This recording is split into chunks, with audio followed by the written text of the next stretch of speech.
अर्धा किलो बेसन पिठाचे साजूक तुपाचे योग्य प्रमाण कसे घ्यायचे, बेसन पीठ भाजल्यानंतर कसं ओळखायचं ह्या व्हिडिओमध्ये बघणार आहोत.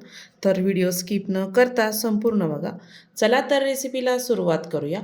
नमस्कार, मी ज्योती, ज्योतिष किचनमध्ये सर्वांचं खूप खूप स्वागत आहे. मी इथे अर्धा किलो इतकं बेसन पीठ घेतलेलं आहे. रोजच्या वापरण्यामध्ये जे बेसन पीठ असतं तेच बेसन पीठ मी इथे मोजून घेतलेलं आहे. पाऊण वाटी साजूक तूप घेतलं. एक मोठी वाटी पिठी साखर घेतलेली आहे. गॅसवर आता कढाई ठेवली. संपूर्ण इथं जे पीठ घेतलं होतं ते टाकून घ्यायचं आणि आपल्याला गॅस अगदी कमी ठेवायचा आहे. कमी गॅसवर सुरुवातीला आपल्याला हे पीठ भाजून घ्यायचं आहे. थोडं गरम झाल्यानंतर, थोडं भाजत आल्यानंतर आपण ह्यामध्ये तूप टाकणार आहोत. 3 ते 4 मिनटं कमी गॅसवर आपल्याला हे पीठ एकसारखं हलवत भाजून घ्यायचं आहे. डागता कामा नये, एकसारखं हलवायचं. जाडबुडाची कढाई घ्यायची. इथे 3 ते 4 मिनटं झालेली आहेत. छान भाजलेलं आहे. आता त्यामध्ये आपण तूप टाकणार आहोत. 3 ते 4 चमचे इतकं मी सुरुवातीला तूप टाकणार आहे. आपल्याला तूप थोडं थोडं करूनच टाकायचं आहे, एकदाच टाकायचं नाही, नाहीतर त्यामध्ये गोळे होतात आणि पीठ भाजल्या जात नाही.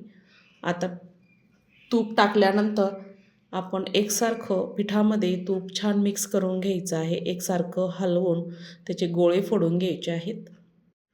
हे भाजताना एकसारखं आपल्याला भाजायचं आहे, म्हणजे खाली डागणार नाही आणि डागल्यानंतर लाडवाचा वास येतो, त्यामुळे एकसारखं आपल्याला हलवत हे पीठ छान भाजून घ्यायचं आहे. अजून ह्यामध्ये आपण तूप टाकून घेऊया. मी इथे 3 ते 4 चमचे अजून तूप टाकून घेतलं आणि आपल्याला हे पीठ छान भाजून घ्यायचं आहे.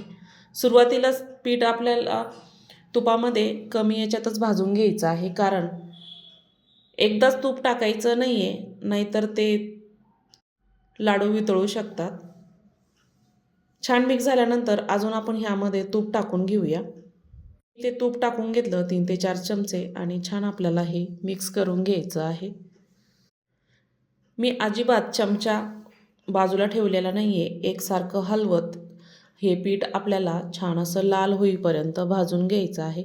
एकदाच तूप टाकू नका, थोडं थोडं करून तूप टाकायचं, म्हणजे पीठही छान भाजलं जातं आणि आपल्याला वाटतं की हे कोरडंच आहे, पण जसं जसं आपण हे भाजत जाऊ तसं तसं त्याचं तूप रिलीज व्हायला सुरुवात होते. आता बघू शकता 7 ते 8 मिनिटांनी बघू शकता तूप रिलीज व्हायला सुरुवात झालेली आहे. मी नंतर अजून 2 ते 3 चमचे तूप टाकलं होतं आणि छान मिक्स करून घेतलेलं आहे. आता बघू शकता तुम्ही तूप रिलीज व्हायला सुरुवात झाली, भाजत आलेलं आहे. आपल्याला याला कमीत कमी 15 ते 20 मिनटं पीठ भाजण्यासाठी लागतात, त्याच्यापेक्षा जास्त पण कमी नाही, कारण कमी गॅसवर जेवढं भाजाल तितकं आपल्याचे लाडू छान दाणेदार होतात. टाळ्याला अजिबात चिटकत नाही. जेवढं तुम्ही पीठ छान भाजून घ्याल तितके लाडू छान होतात, नाहीतर कच्चं राहिलं ना तर टाळ्याला चिटकतं. आता बघू शकता तुम्ही 20 ते 25 मिनिटांनी छान तूप रिलीज झालेलं आहे. एकसारखं मी हलवत हे पीठ भाजून घेतलेलं आहे. आपण जसं जसं हे मिक्स करत आहे तसं तसं त्याला तूप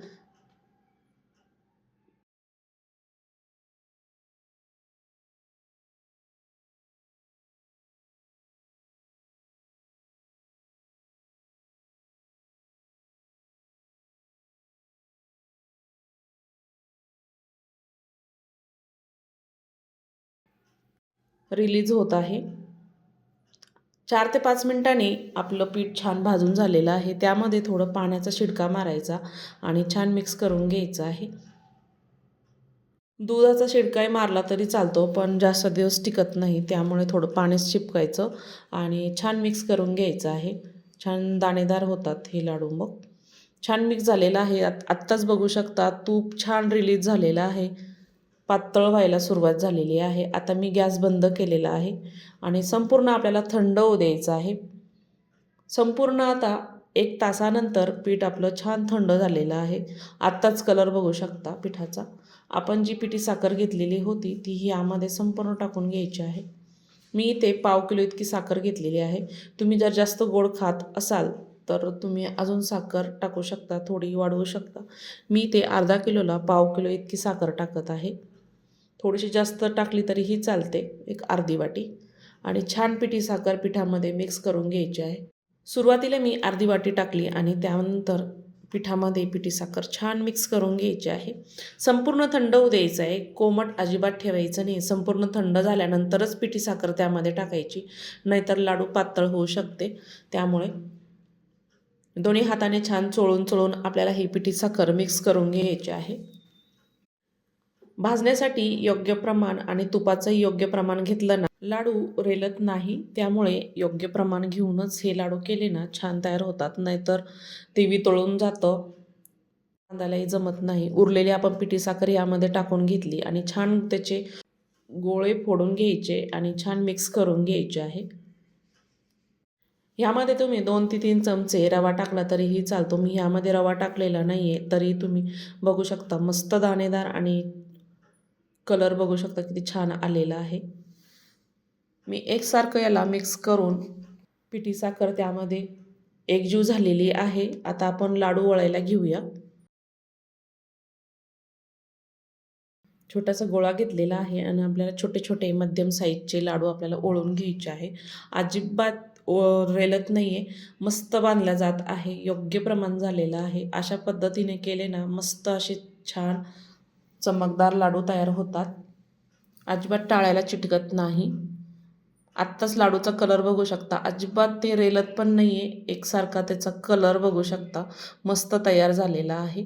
नाहीतर काही काही लाडू कसे होतात, ओळताना त्याच्यात तूप रिलीज होतं आणि लाडू छान ओळल्या जात नाही.